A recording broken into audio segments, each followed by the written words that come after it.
Hello everyone and welcome to Hello Word. I'm your host Alex, and today's word is boy.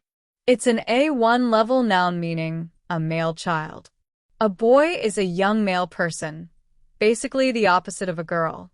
For synonyms, we could use lad like the lad was playing football in the park, or youth such as the youth showed great potential in the school play.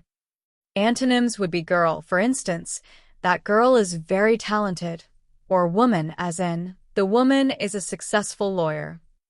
In everyday life, you might say he's a good boy, or the boy is wearing a blue shirt. These are very common expressions. Let's look at some examples. The boy climbed the tree.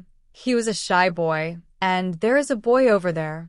To sum it up, boy is a basic noun referring to a male child, and we've covered synonyms like lad and youth as well as antonyms like girl and woman. Thank you for joining me today. If you enjoyed this episode, please subscribe to the podcast and leave a review. Your support helps others find the show.